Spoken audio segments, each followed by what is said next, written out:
I love being out on the water, whether it's, open ocean racing or it's flat water. It's a huge amount of enjoyment for me. I like the competitive elements behind it, but also at the same time, it really allows me to reflect on some of the important things of life.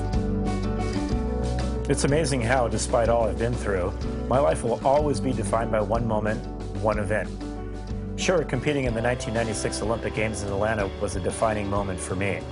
Carrying the American flag and leading my teammates in Sydney to compete again in 2000 was a once-in-a-lifetime experience. And having the opportunity to speak, to teach, and compete since then has been a huge privilege in my life. But all of these experiences lead us back to the fateful day, the day I nearly lost my life in a construction accident. On November 19th, 1986, it was a chilly November morning and a typical workday for me. I was instructed to operate the jackhammer, and I was using this jackhammer for about 15 minutes, and all of a sudden, boom, right there, I ended up hitting 3 unmarked buried high voltage cables. There was such a large amount of electricity that was going through these cables, it actually blasted me out of the hole. I ended up sliding back down into the ditch, and there was the energized jackhammer vertically embedded into the power cables, and my knees essentially got sucked back into the energized jackhammer, and that's when I received my second round of electrical shock. The electricity was just shooting throughout my body, and it was finding all these different weak points. The back of my head, my shoulder blades, and those were some of the exit wounds, along with I had 2 toes that were blown off on my right leg. But most of the damage was to the knee area where it came in contact with the jackhammer for the second time, and I had about 1/3 of the knee compartment that was blown away on both of my knees. I was very fortunate because the firefighters were very close by. My heart had stopped because of the large amount of electricity, and they revived me, and then they ended up transporting me to the hospital. And that's where my mother came, and she can actually see the smoke, which was smoldering from my knee area, and that's when my family knew that I was in a lot of trouble, let alone trying to survive. What can I say about an accident like that? It changed my life. Nobody thought I'd be able to walk again. It took nearly 15 surgeries to rebuild my legs and over 3 years before I was able to take a single step without crutches. It's amazing that by today's standards, a simple call, a bit of paint or colored flags would have made a difference. It would have made the difference between me leaving that site on November 19th, 1986 in an ambulance or on my own 2 feet. Over the past decades, our underground infrastructure has become increasingly complex and congested. As a result, it becomes a serious issue of safety every time we dig. From simple projects like planting a tree or installing a fence, to extensive excavation that involves entire sidewalks, city streets, or agriculture lands. It is important for anyone, for everyone, to call 811 before they dig. 811 is our national one-call number, connecting excavators with their local communications center wherever they are located. The communications center's job is to notify all facility operators with lines in the vicinity of your intended dig site so that they may respond and mark their lines. Depending on state law, the free call to 811 should be made at least 2 or 3 business days before digging is set to begin, to provide enough time for the area to be marked. Neglecting this important step and choosing to dig without having underground utilities marked is choosing to put your crew and the public at risk. How are you doing this afternoon? Good. About yourself? Yeah, thanks for coming out. So, what are we looking at here? It looks like we have a lot of high-tech and low-tech equipment here to be able to mark some of these lines. Absolutely. We use paint and flags to mark where the lines are at. We use this utility locator to help us identify where the line's at under the ground. So when somebody calls 811, who calls you to come out to mark? Well, when you call 811, the facility owner gets notified of where you're digging, and they call us and tell us to go out and mark. So these flags actually carry a lot of authority and a lot of power. They essentially mark where the underground lines are, and they can ultimately save lives. Definitely, definitely. Anyone planning to dig must wait the required amount of time to allow all underground utilities to be marked. If markings are disturbed, vandalized, or otherwise worn away in the time between marking and the completion of your project, the communications center should again be notified so that your site may be remarked accurately.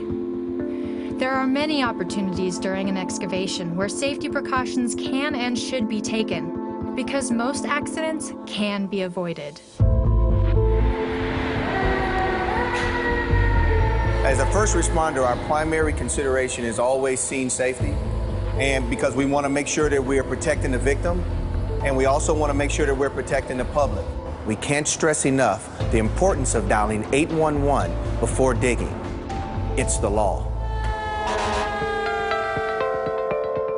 Every excavator has the ability to lead by example, to practice safe digging habits and remain dedicated to the goal of 0 accidents on your dig site. Hi, Cliff. Hi, Megan. How you doing? I'm good. Looks like you've got a project here. We do. So what does an excavator need to know in the event that they do damage to a utility? First thing you need to think is communication. And if should it be a gas line, your first step needs to be to dial 911. And after the authorities have secured the scene, call 811. And for other non-emergency damages, even little things like scrapes and dents and scratches can cause big issues down the road. So always call 811 and the facility owner. So what is the best tip for an excavator if they're going to go ahead and excavate on a site? Keep in mind those fundamental steps. Call 811 before you dig. Give that locate technician the time to come out and mark underground lines. Then respect the flags and the marks on the ground. And when you do need to dig, if you need to come close to where those marks are within the tolerance zone, don't use mechanized equipment. Use hand tools. You've got to dig safely out there. Safety, that's the most important thing. And you know, it's not just the employee out on the job site, it's the loved ones at home. That's where it's affected mostly. 25 years ago, when I was involved in my accident, you could see the power of the utility as it blew through my boot. So important to be able to go to work and come home in the same condition. Couldn't agree more. Safety needs to be our top priority. A handful of simple steps can help make your excavation site accident-free, protecting the public and your excavation crew from injuries and worse. Calling 811 or submitting an online locate request through your communication center's website is the first step. Waiting to have your site located and making sure the marks are intact and accurate before you dig comes next. And finally, digging carefully with respect for the marks and the underground utilities is critical. It doesn't matter what equipment you are digging with, be it a backhoe, horizontal directional drill, jackhammer, or even simply a hand shovel. Care must be taken, especially within the tolerance zone, because accidents can happen to anyone. We're never prepared for a traumatic experience. And I learned that, you know what? I can only be the best person that I can be, so I'm going to have to put 100% energy into my rehab process. So each and every step was very difficult, but I had to learn and I had to believe.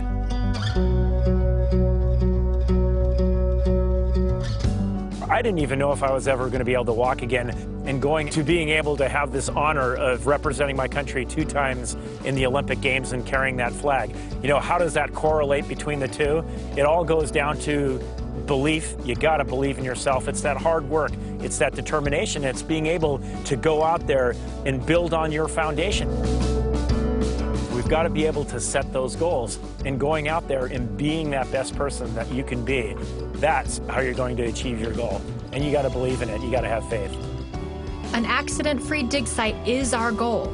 Dedication to the goal of safe digging is a shared responsibility between the excavator, the locator, the facility operators, and the communication centers that connect them. Worksite incidents are a traumatic experience not only for the individual or the victim per se, but also for the co-workers and the family. Having a new family member in my life, a beautiful daughter, it really hits home hard. It's just so important to be able to come home in the same condition that you came to work. We never know what we're going to face tomorrow in our lives. Perfect practice makes perfect.